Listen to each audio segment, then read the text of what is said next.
Academy. Right. Very good.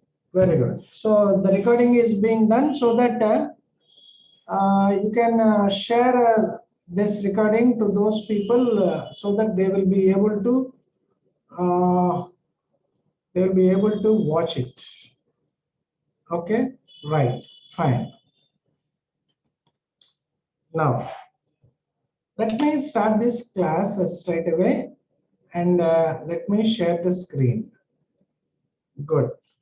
So yesterday we will start from where we have left yesterday.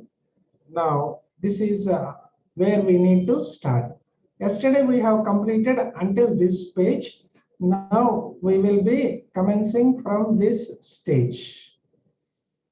Now, services provided by a club or association to its members for a consideration is a supply. Let us assume that there is a resident welfare association. Let us assume that there is a resident welfare association. Many of you might be residing in apartments. Let us say your apartment has 20 flats. And there will be, let us say your name of your apartment is Rama Apartments. Just for the sake of convenience, I am naming your apartment as Rama Apartments. Okay, Rama Apartments is your apartment. It has 20 flats. Now they will form an association called Rama Apartments Owners Welfare Association. Welfare Association. Now what they will do, from each flat per month, they will collect 1,000 per flat. So 20 flats amounts to 20,000. Now this money, what they will do? They will utilize for providing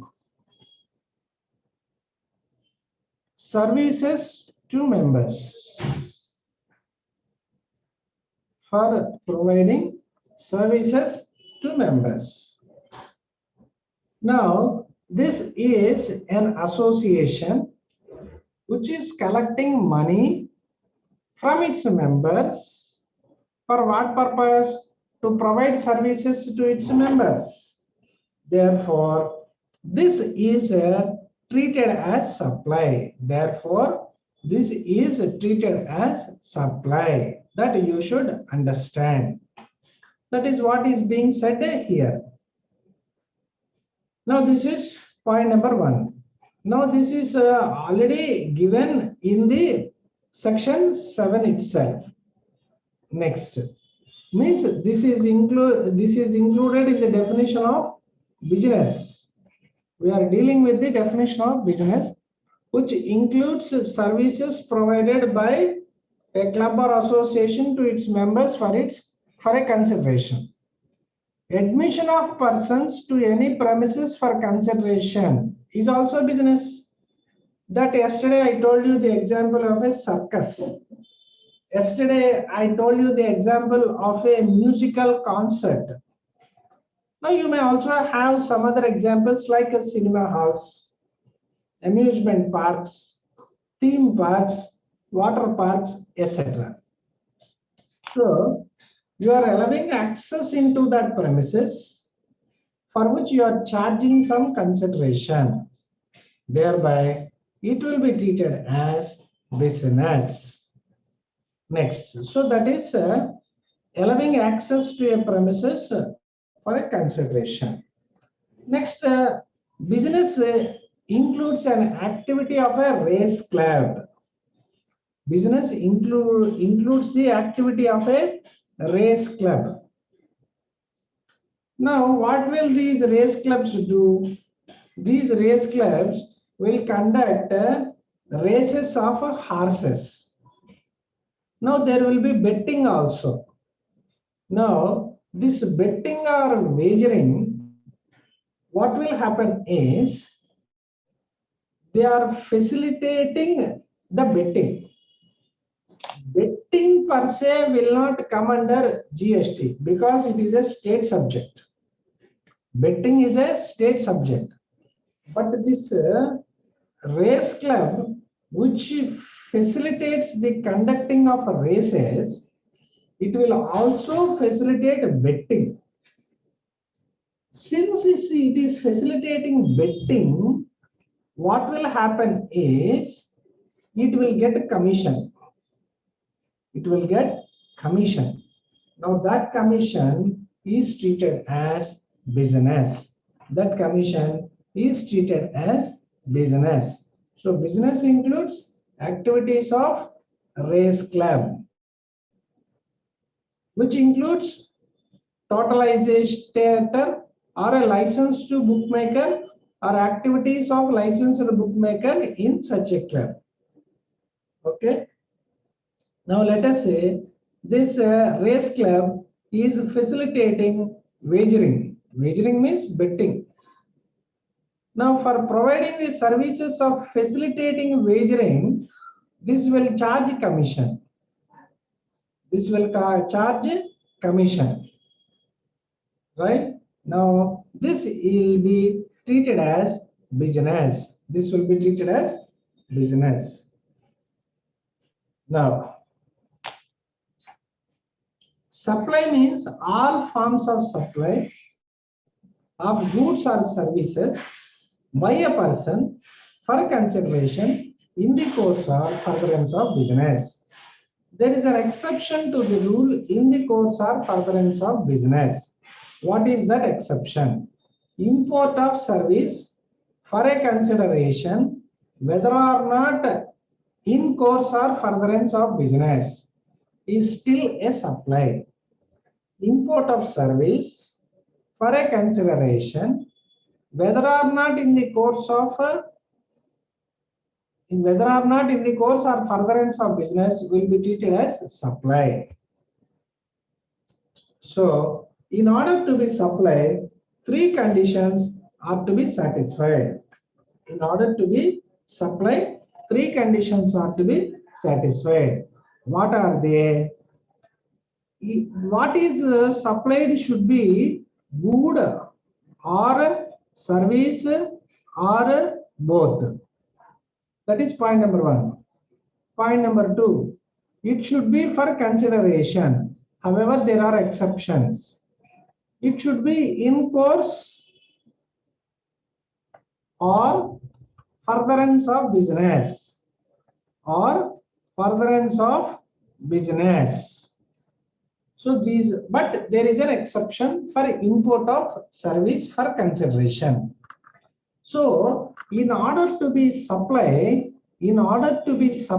treated for an activity to be treated as supply, these three are the basic ingredients. All the three must be present. If any one of it is absent, it can't be a supply at all. That activity can never be treated as supply. Okay. Now, moving forward,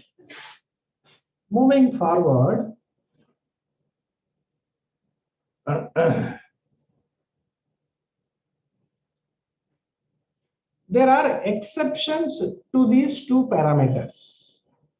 Supply should be for consideration. But what is the exception to the supply should be for consideration? There are certain transactions which are referred to in Schedule 1 of the CGST Act, wherein it is mentioned that those activities will be treated as a supply even though they are not for consideration. They are given in which one? They are given in Schedule 1. There is one exception to in the course or furtherance of business. What is that? Import of service into India for a consideration whether or not in the course of business. Now we can understand that by way of example.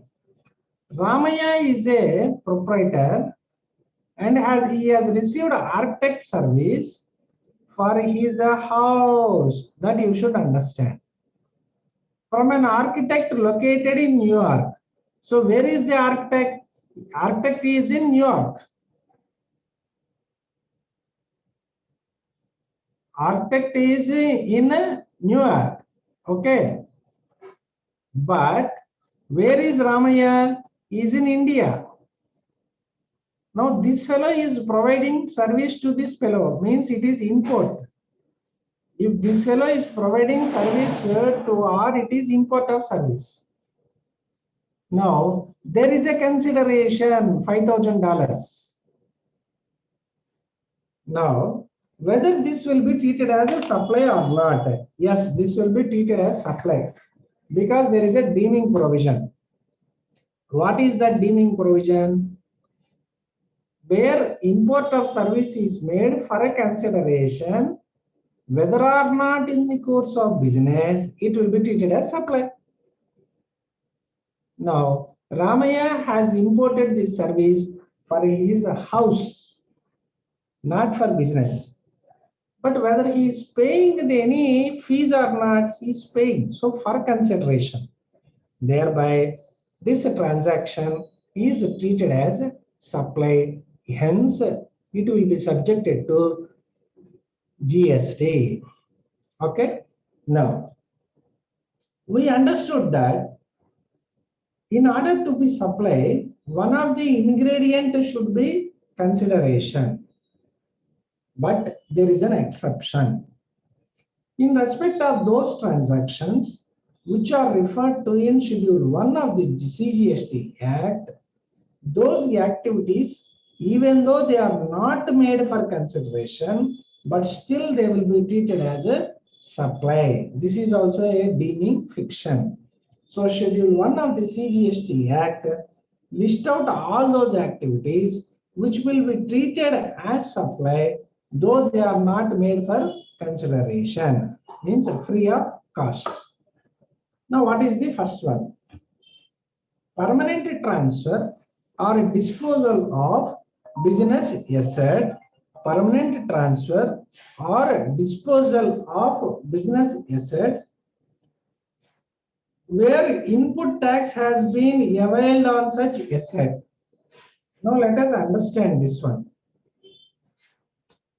Now understand this one. Disposal or permanent transfer. Disposal or permanent transfer of what? Business asset. But one of the condition is input tax credit should have been availed on this. Should have been availed on this. Input tax credit should have been availed on this. Okay. Now somebody has made an annotation. Now, right. I have removed that. Now somebody checked whether annotation is possible. So now that it has been erased. Okay. Right. So disposal. Now we are dealing with Schedule 1. We are dealing with Schedule 1. So what does that Schedule 1 state? Schedule 1 states that you have a chart. Reactions. And reaction chart.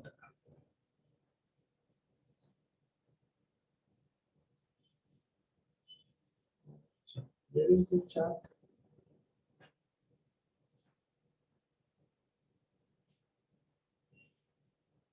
Okay.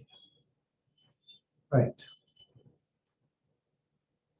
So disposal or permanent transfer of a business asset on which ITC has been availed is very, very important.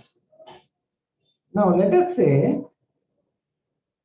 I have purchased a laptop for my business.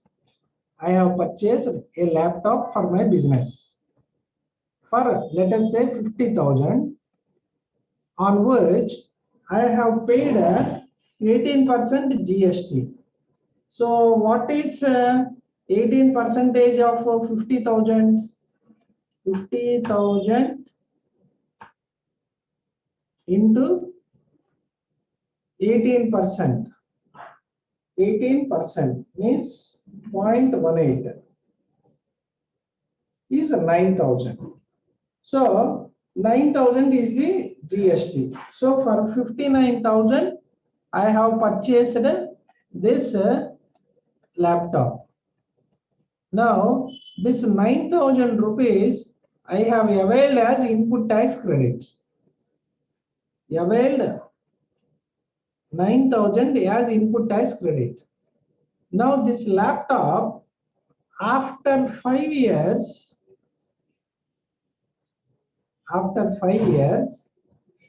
I am giving away to my friend. I am giving it away to my friend. Now this is disposal. I am giving it away free of cost. Now the other day we learned that some supply includes all forms of supply like sale, exchange, barter, lease, rental, and disposal also. So we understood the meaning of disposal on that day. Disposal means transfer, giving it away is also a disposal. Now, I purchased a business asset, I paid GST, I availed the input tax credit. Now I am giving it free of cost. Now, generally one of the condition for supply is there should be consideration. Now, if I am giving it away free of cost, there is no consideration. But still, this will be treated as supply by virtue of Schedule 1 of CGST Act. This is still considered as a supply as per Schedule 1 of the CGST Act. That you should understand. This is one of the examples. Now, this is Schedule 1, point number 1. Next comes supply of goods or service or both between related persons or distinct persons made in the course of or furtherance of business. Now, there is a supply of good or service or both between related persons or distinct persons. Now you understand here. There is a supply of goods or service or both between whom? Related persons or related parties. There is a supply of good or supply of good between A and B. There is a supply of good between A and B. Okay. Now these are related person. A is related to B. Now what is the consideration? Nil. To be supply, one of the important ingredient is consideration. But here there is no consideration. So it should not be a supply. But by virtue of Schedule 1, here what are the conditions satisfied? The transaction is between two related parties. It is a supply of good or service or both. There is no consideration, but this transaction should be furtherance of business in course or furtherance of business. If all these conditions are satisfied, even though there is no consideration, but still it is deemed as a supply. as per Schedule 1 of the CGST Act. Also, between distinct persons, we will understand as to whom do you mean by distinct persons also at a later point of time in our discussion today itself. So this is the second one. Now let us move on to the third one. What is the third one? Of course, there is one exception to this second point, that is gift to by the employer to its employees where it does not exceed 50,000 rupees in a financial year. Gifts not exceeding 50,000 rupees in a financial year by the employer to the employee will not be treated as supply. Next comes the third point. What is the third point? Supply of goods by principal to his agent, where the agent undertakes to supply goods on behalf of the principal, or supply of goods by an agent to his principal, where the agent undertakes to receive such goods on behalf of the principal. So, what is the third one? The transaction between principal and agent. Now let us say A is the principal, B is the agent. A principal is in Delhi, he is a manufacturer. Now B is in Telangana state, in Hyderabad. Now A wants to sell the goods in Hyderabad. A wants to sell the goods in Hyderabad. Now A can't come to Hyderabad and sell. So what he has done? He has transferred the goods to B at Hyderabad. He is the agent of A. He is the agent of A.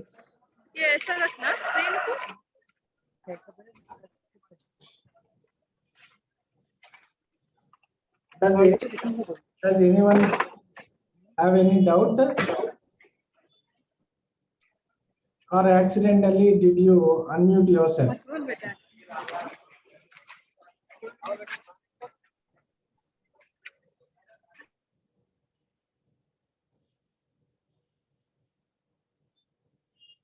Okay.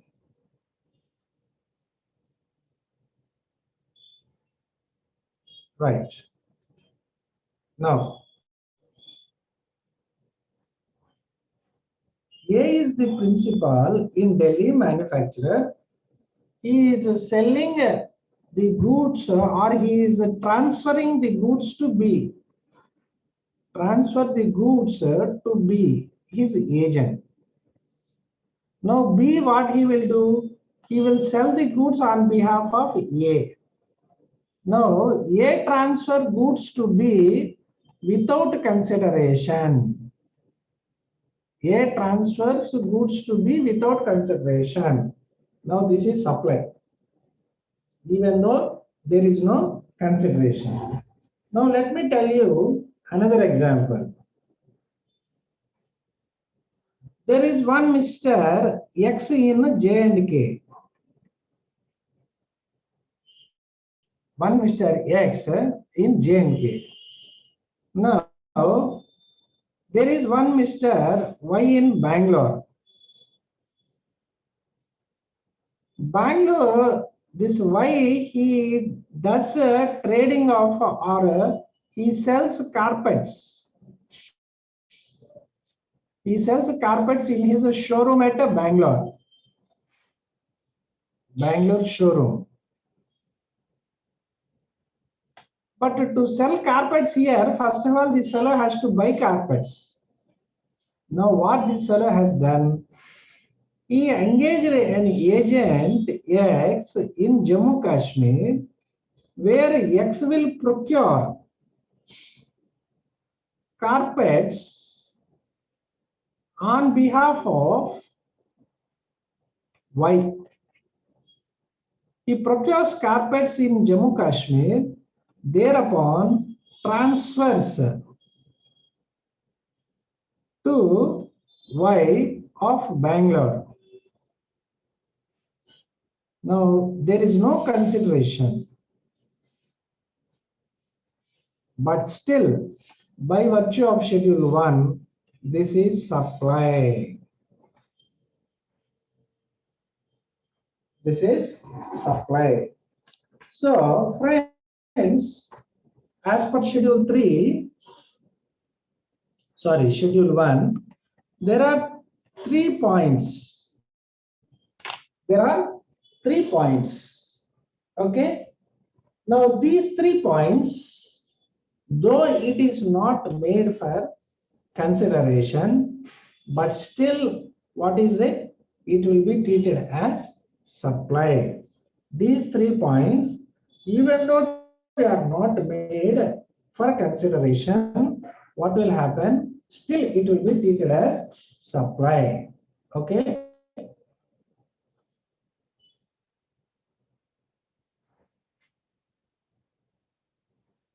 Right. Now, we will come to the analysis part.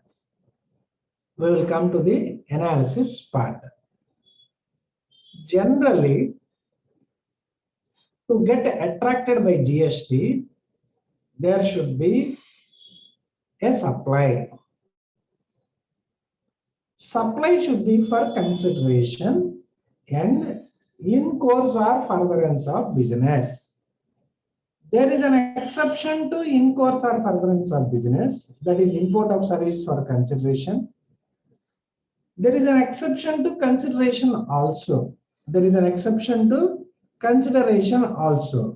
What is that exception to consideration? Exception to consideration is, somebody invoke the chat box. Where is the chat box?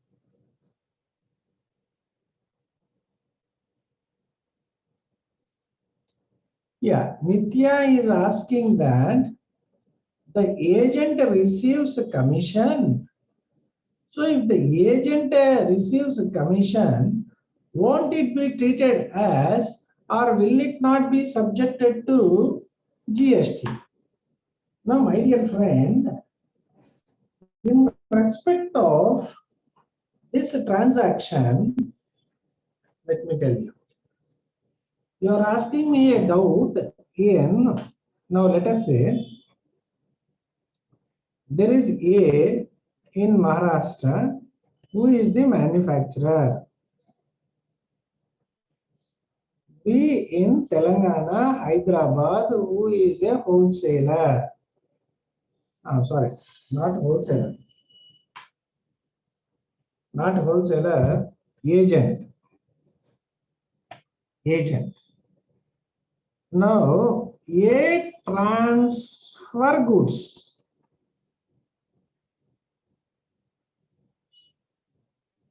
Without consideration.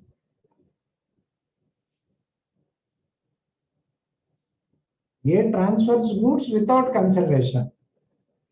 Now what I am saying, this is supply. My dear friends, you should understand this, that is supply number 1. Here in this example, there are 2 supplies.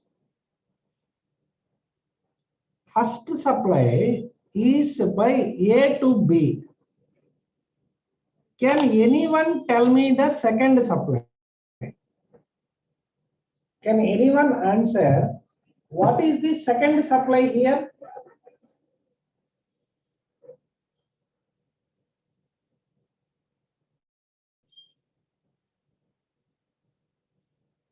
Can anyone tell what is the second supply here? Second supply is B to A. This is the supply of good. This is supply of service. What B is doing? He is selling goods on behalf of A, for which A will pay commission. Commission is consideration. Now, supply of service for consideration in course or furtherance of business. Here GST gets attracted. This is supply number 2. Here A to B is a transfer of good without consideration. This also will be supply. This will also be subjected to GST even though there is no consideration. That you should understand. Okay. Now, is your doubt clear? Who was that asking me? Disha, I suppose. Is your doubt clear? Yes or no? Sir, I didn't ask the doubt, but I understood the concept. It was not me. I did not get your answer. I didn't ask the doubt, sir, but the concept is clear to me. Okay, right. Okay, right. Now, let me move forward.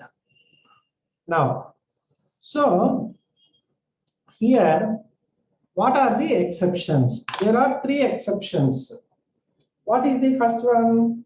Disposal of business asset on which you have taken the input credit is the first one. So, in order to be a supply without consideration of transfer or disposal, it should be of a business asset. That business asset should have been transferred. And ITC has been taken on that. Now, if all these 3 conditions are satisfied, then what will happen? It is treated as supply and it will be subjected to GST. Now, let us say, if I have not taken the ITC on that item, will it be treated as supply if there is no consideration? It can't be treated as supply because first of all, it should be a business asset. Business asset. Later on, it should be transferred or disposed of permanently. Now on this business asset, I should have taken ITC. Then only it will be treated as supply if it is made without consideration. I did not take the ITC because I am not eligible to take that ITC. Now, will this provision attract? No, it can't get attracted. I did not take the ITC because it is blocked. I am eligible to take the ITC, but I did not take the ITC. In these cases, this provision will not be applicable. Now, what do you mean by business asset? Is it defined in the GST law? No, it is not defined. Then what we should understand it? We should understand that any asset which I am utilizing in my business and on which I have taken the ITC, if I have disposed of or transferred it permanently without consideration, then this provision gets attracted. It will be supply and it will be subjected to GST. Okay.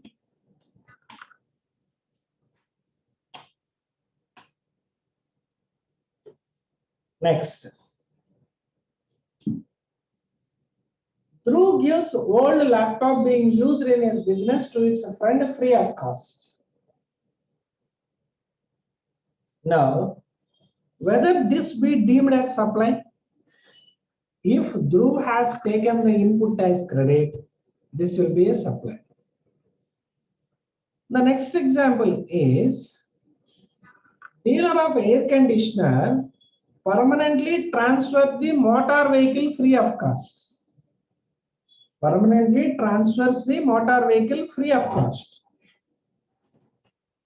what A has done, A is a manufacturer of refrigerator. Manufacturer of refrigerator.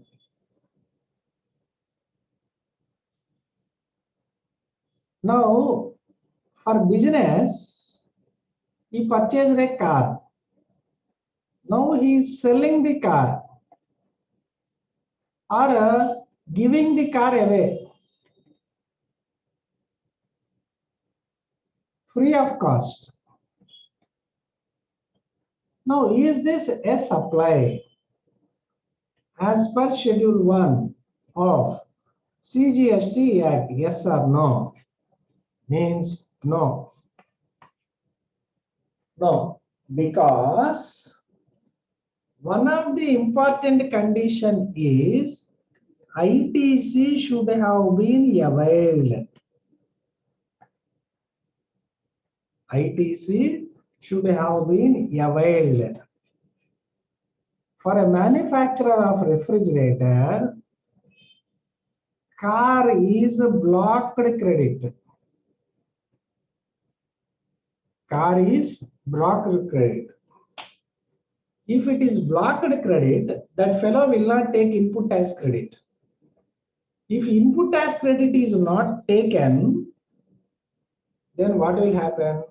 This clause is not applicable. This clause is applicable only when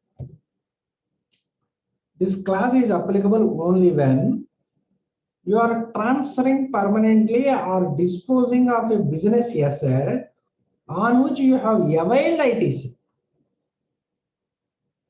If you did not avail ITC, then this provision is not at all applicable. How can you say that this fellow has not availed ITC in respect of motor car? Because this A is a manufacturer of refrigerator. If he has purchased a car for business use, it is a blocked credit. What is blocked credit, etc.? We will deal with section 17. In section 17, 17.5, to be more specific, 17.5. There we will learn as to what do you mean by blocked credit. If it is blocked credit, you are not eligible to take credit. So he has not taken credit. If he has not taken credit, this provision is not applicable. Okay. Now, if a holding company transfers a business asset to a subsidiary company free of cost, will this be applicable? Yes, it will be applicable. A holding company transferred a business asset to its subsidiary company free of cost. Will this be applicable? Yes, provided holding company has availed input tax credit. Okay. We will move forward. The second point. Supply of goods or services between distinct persons or related persons made without consideration, but in the course or furtherance of business. So here what is happening? Here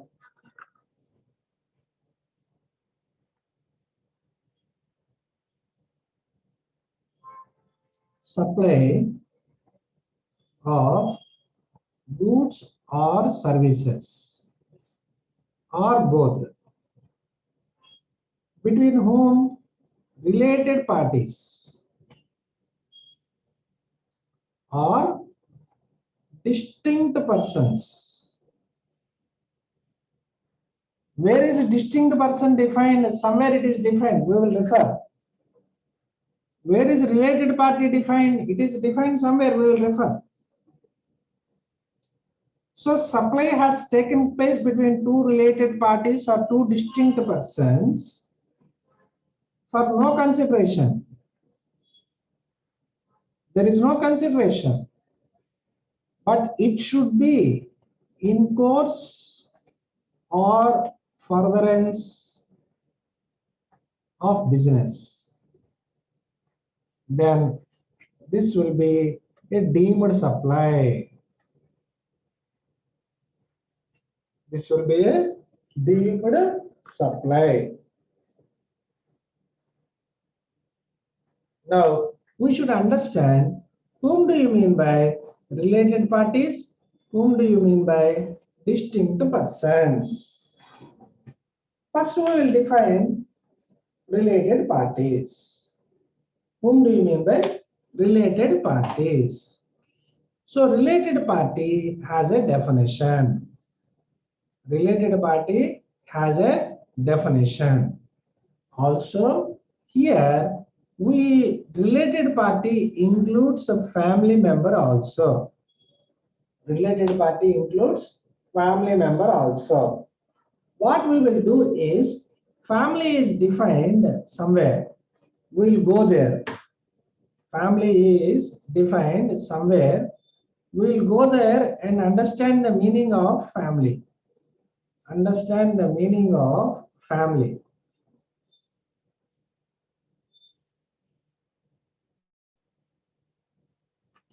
So, family is defined here.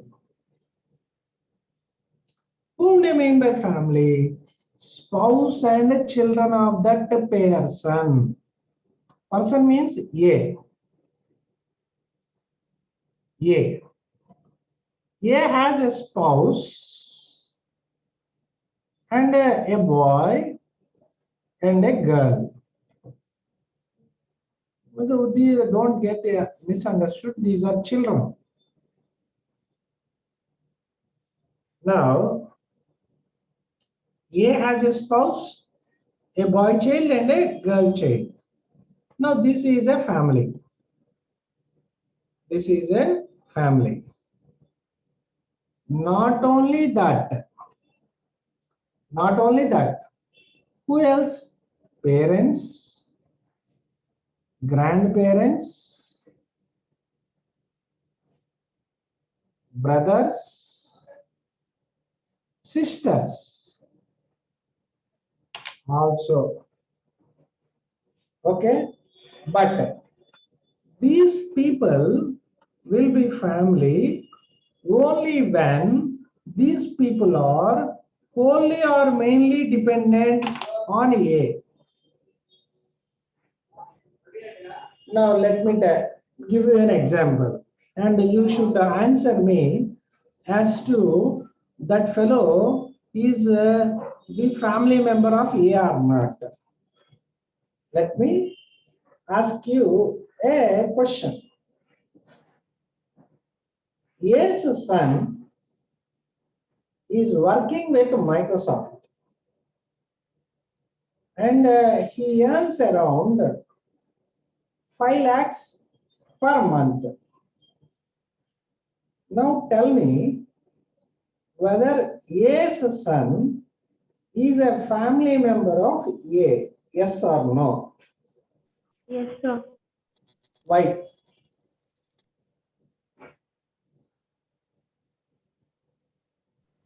Because the children are by default the family. Because A's son is son of A. Yes or no? Yes. Family includes spouse and children, whether or not dependent. Now I will give you another example. You tell me whether that fellow is the family member of A or not. A has a brother. He does nothing. Pocket money is given by A. And A looks after his brother. Now, is his brother a family member of A, yes or no? Yes, sir. Yes. Why? Because A is wholly dependent on, A's brother is wholly dependent on A. Now I will give you another example. A also has a sister. His sister is working with Infosys with a monthly salary of 50,000. Now, am I a bit harsh towards girl students? Because previously I told that yes, son is working with Microsoft for 6 lakhs or 5 lakhs per month.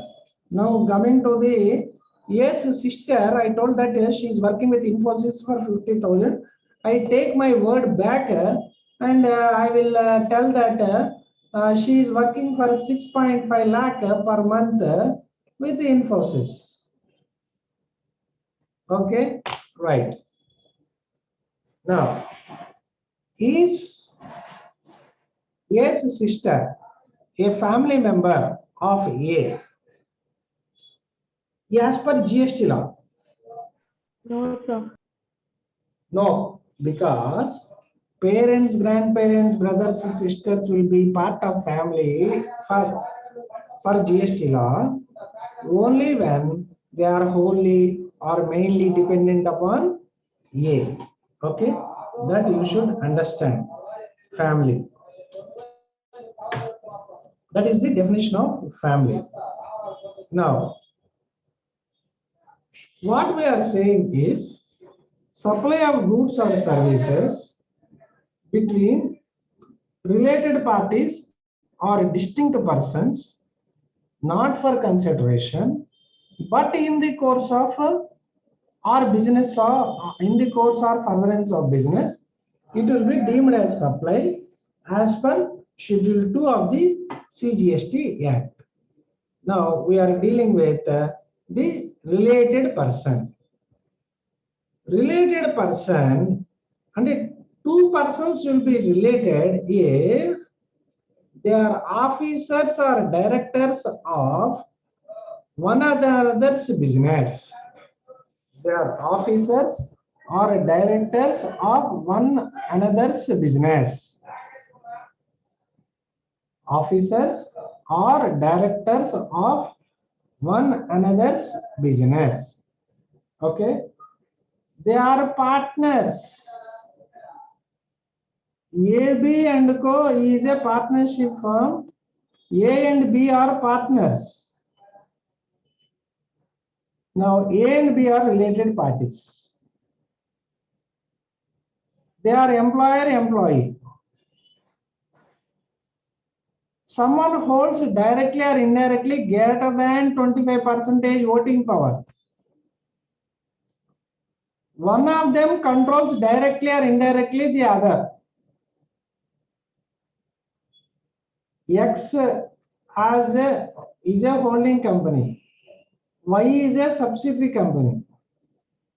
Z is a subsidiary company of Y. Now X indirectly controls Y. Sorry, X indirectly controls Z. It means X and Y are related, Y and Z are related directly, X and Z are related indirectly. They together control a third party. They together control a third party. They are of the same family. Sole agent, sole distributor, sole concessionaire of other. Okay. Now, if this is the relationship between the persons, they are related parties. If supply happens to take place between these parties, though not for consideration, but in furtherance of business, then it will be treated as deemed supply as per the provisions of Schedule 1 of the CGST Act. Now, Miss Priya holds 30% shares in ABC Limited, 35% shares of XYZ Limited. Okay, so what is happening is here Priya holds 35% in XYZ Limited,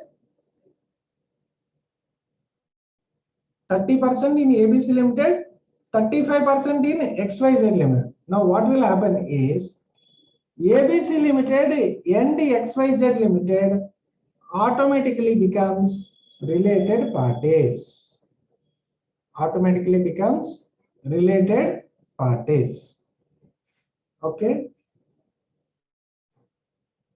Now, Q Limited has a deciding role in corporate policy. Means this Q has a controlling power in R. Thereby, Q and R will become related parties. Q and R becomes related parties. Okay. Next comes distinct person specified in section 25. Now in our section 25 means with relate to registration. Chapter 7 in registration we will be learning certain issues. Okay. Now what is section 25 of CGST Act?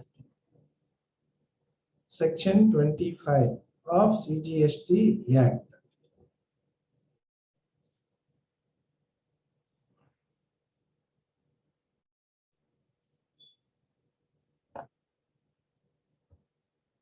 Section 25. It deals with procedure for registration. Section 25 deals with procedure for registration. There you have a concept called distinct persons.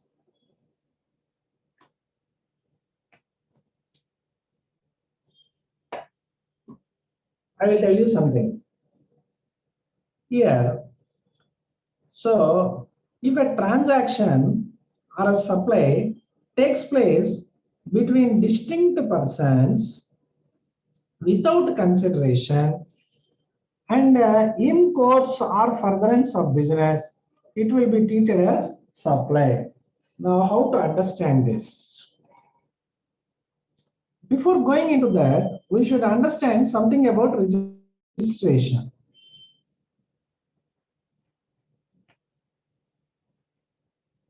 Every person who is providing or supplying taxable service or goods or both should get registered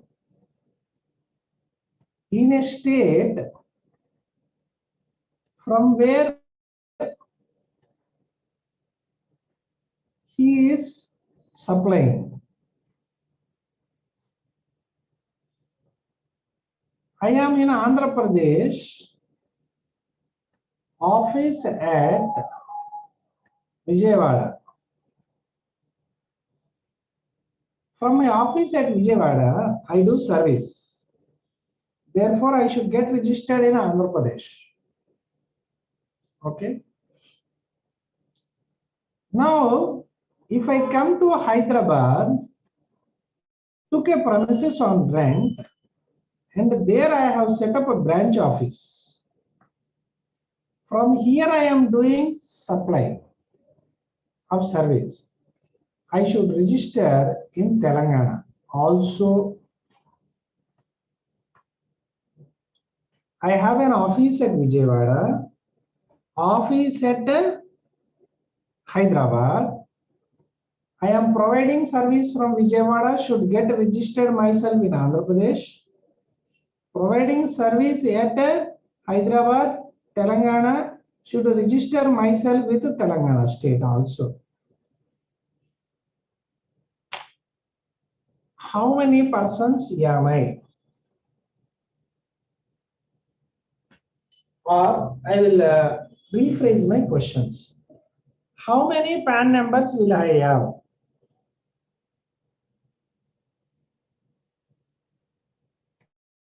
How many PAN numbers will I have?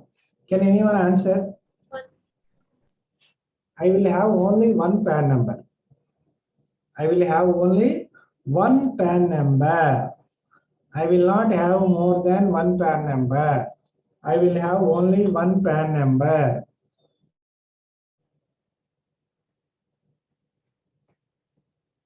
I will have only one PAN number. I am same person, single person, but under GST law, we are distinct persons.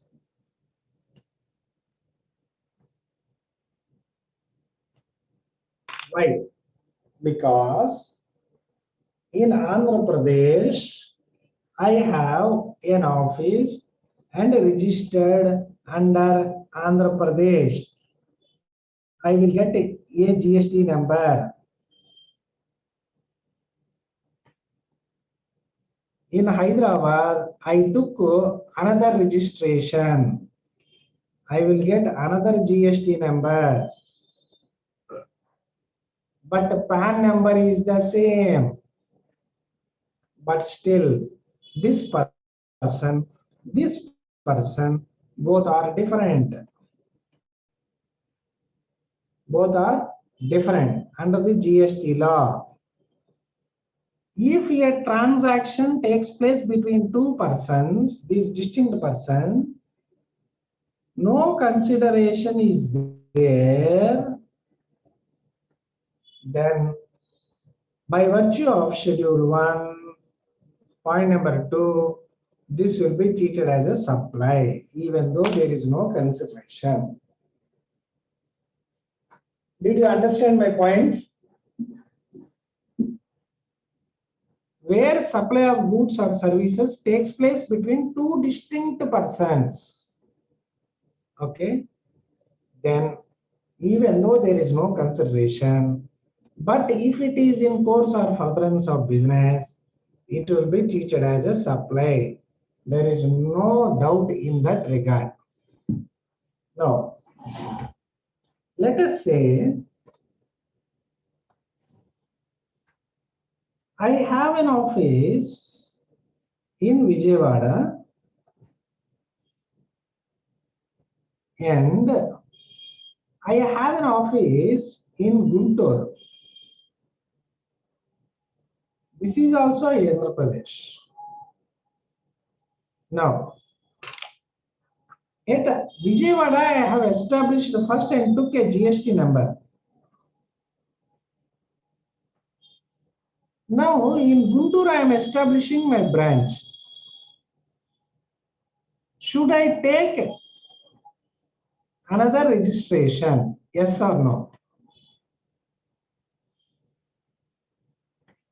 Because in each state, from where you are supplying taxable goods or service, you should take a registration. I have already taken registration in Andhra Pradesh for my office at Vijayawada. Should I take another registration? Yes or no? Yes, sir. Okay, someone answered yes. Do anyone have any other idea? Do anyone have any other idea? Someone is saying no.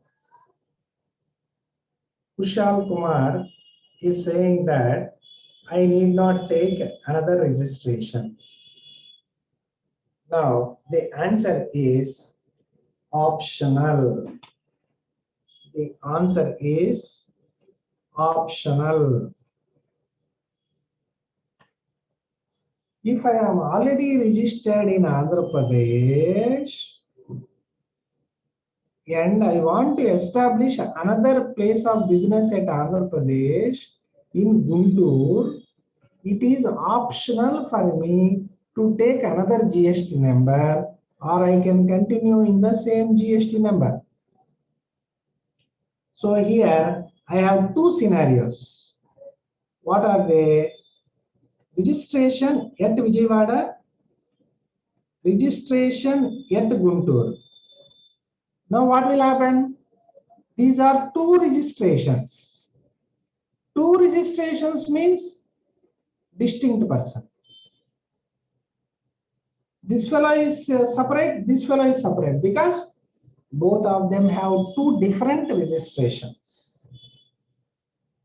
But in the second option, what I have done is, in Andhra Pradesh, Vijayawada, I have already one GST registration. In Andhra Pradesh, Guntur, I am establishing a branch. Now, I am not taking separate registration. I am continuing in Vijayawada registration itself. Now, both of us are same person. We are not distinct persons. We are not distinct persons.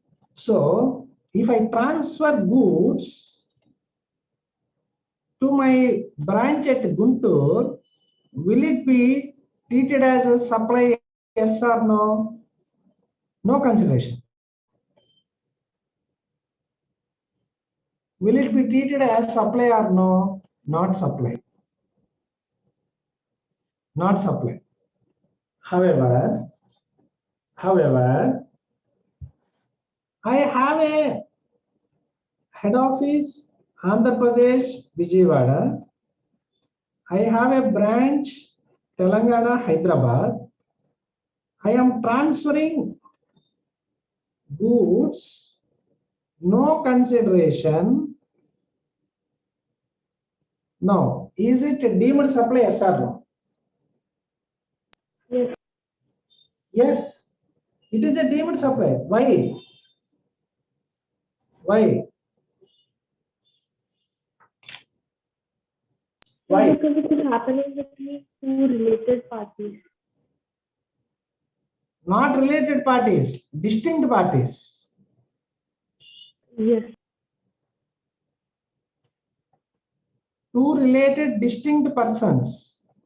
The transaction is happening. So this is treated as supply, deemed supply. Now, I will further develop this example.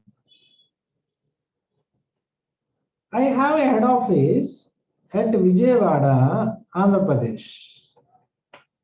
Okay. Now, here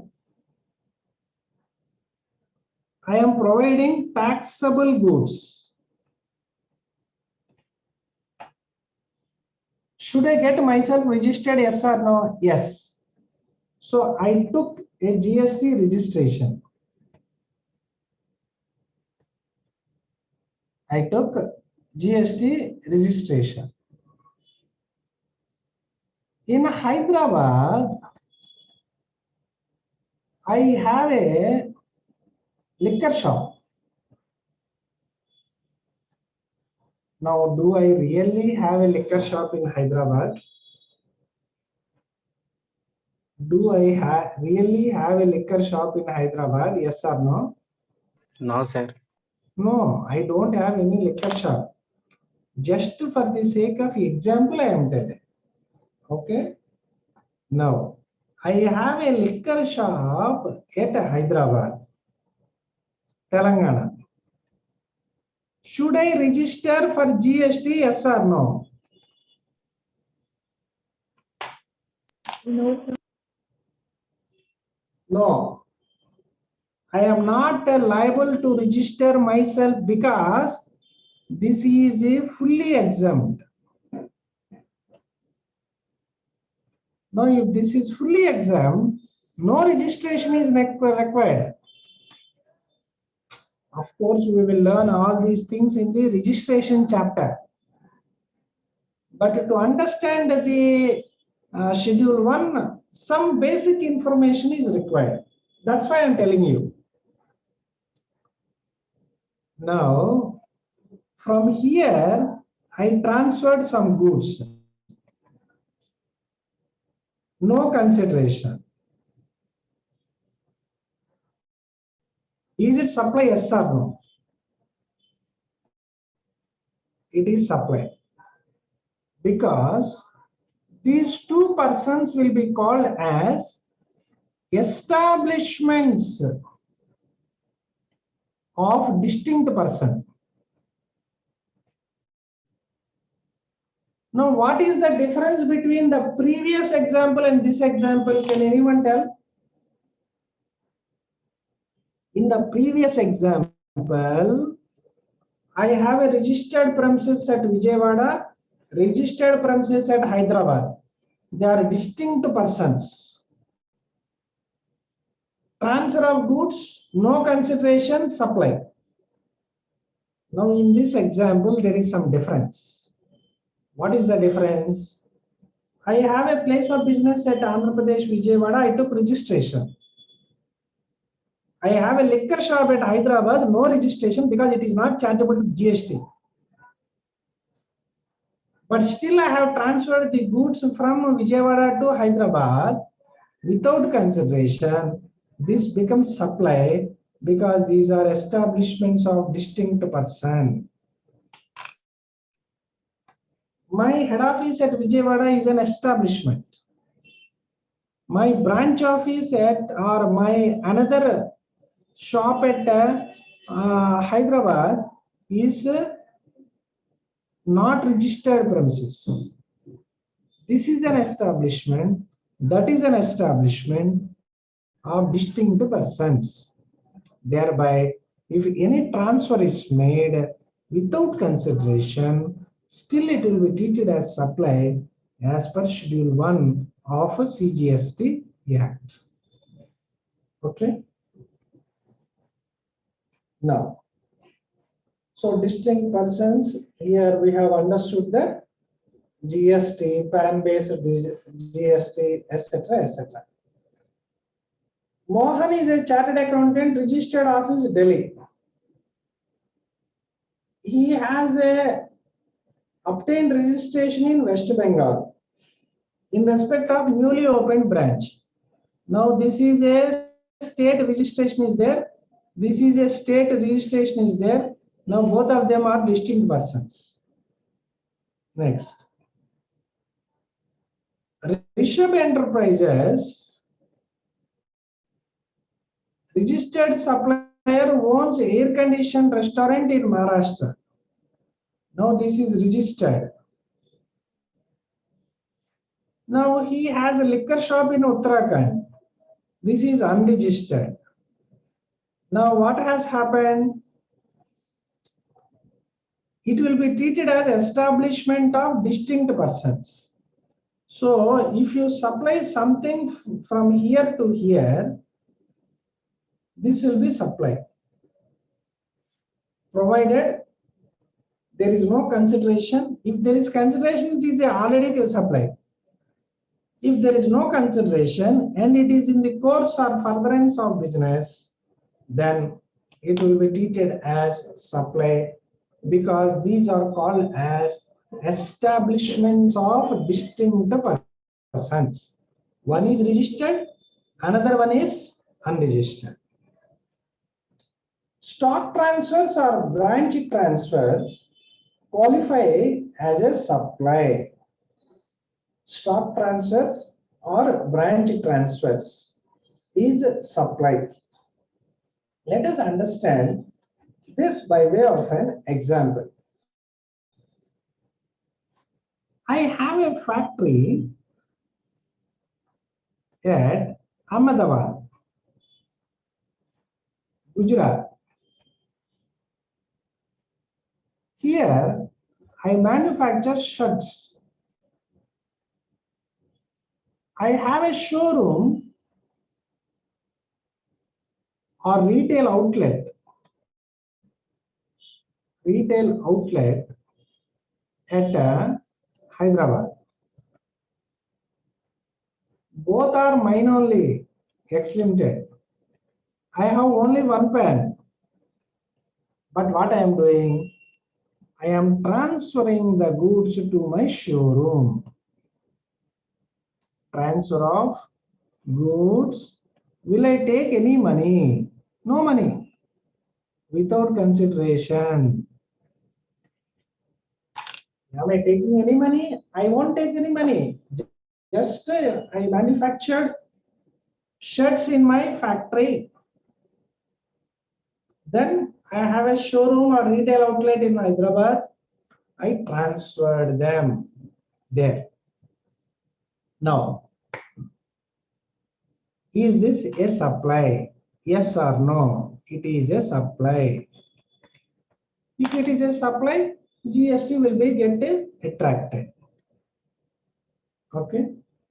So under the previous regime, this was not chargeable, but now under the GST regime, this type of transaction is chargeable.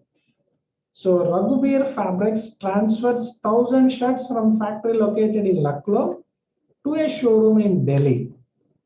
So from that showroom in Delhi, they will sell these shirts. Now the factory and the retail showroom both are registered in two separate states. Lucknow means Uttar Pradesh. So factory is in Uttar Pradesh registered. Showroom is in Delhi registered. Both of them are distinct persons. Supply of goods between distinct persons for no consideration in the course or furtherance of business is supply as per Schedule 1, point number 2. Okay. Now, let us assume that the factory is in Lucknow, showroom is in Kanpur. Both of them are in the state of Uttar Pradesh only. Previously, I told an example. I have office at Vijayawada, head office. I have office at Guntur, branch office. Both are in same state. Same state. One registration only. If I transfer from year to year without consideration, is it supply? No. Because we are not distinct persons. In the same manner, in this example also, this fellow has factory at Lucknow, showroom at Kanpur. Stock transfer has taken place. No consideration. Can it be treated as supply? Can it be treated as supply? No, because the factory and the showroom are not distinct persons. The transfer or supply should be between distinct persons or establishments of distinct persons or between related parties. If you are situated in the same state, both the establishments have same registration number, but both of them are different places of business, then even though the supply is for not consideration, it can't be considered as a supply, or it can't be deemed as supply. Okay. Supply of goods or services between an employer and employee. Supply of goods or services between employer and employee.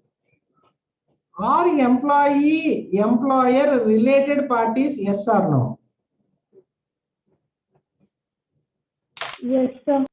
Is an employee and employer related parties? Yes or no?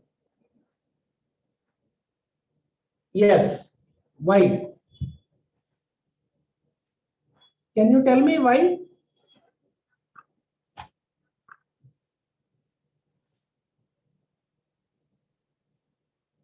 Can anyone tell me why? Because in the definition of related party,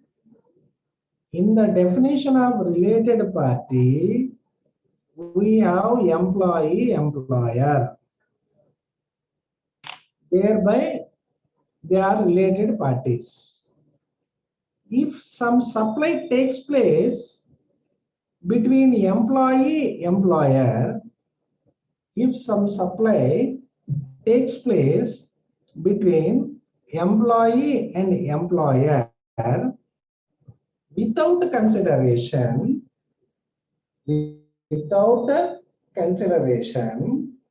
automatically it should be deemed as supply. Automatically it should be deemed as supply. But we have Schedule 3, wherein it states that services by employee to employer is not supply. It is neither supply of good nor supply of service. But as per Schedule 2, thereby what will happen? This salaries, perquisites, allowances, etc. won't be subjected to GST. But as per Schedule 2 or as per Schedule 1, what will happen? Employee, employer are related parties. If they happen to be related parties, supply is there without consideration.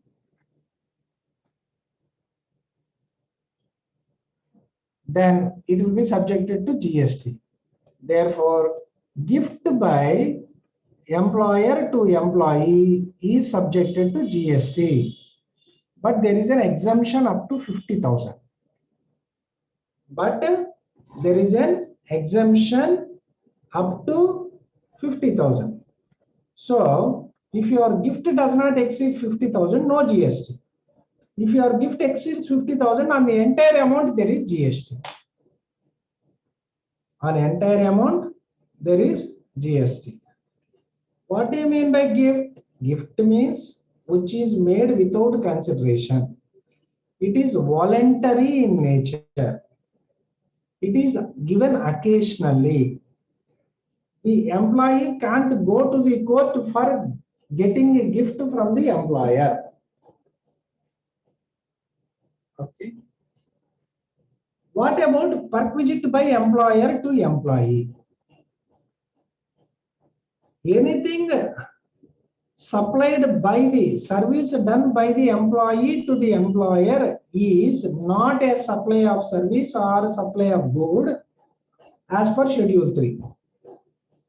Therefore, if any perquisite is given by the employer to his employee in the contractual agreement of the employer or with the employee, then it will not be subjected to GST. Also, it has been clarified that where a club facility is given free of cost to all the employees by the employer, it will not be subjected to GST. So any perquisite given by the employer to his employee as per the contractual agreement with the employee will not be subjected to GST because they enjoy a Schedule 3 exemption. Means the services by employee to its employer will neither be treated as good nor be treated as service, thereby it is not a supply. If it is not supply, it can't be subjected to GST. But if employer gives gift to employee, it will be covered by Schedule 2 because employee employer are related parties. Something is given free. If something is given free, Schedule 2 gets attracted. But they have given an exemption up to rupees 50,000. Okay. Now, as far as the schedule 1, point number 3 is concerned, with relate to principal and agent, we will continue tomorrow. Okay. For now, we will stop. We'll meet tomorrow.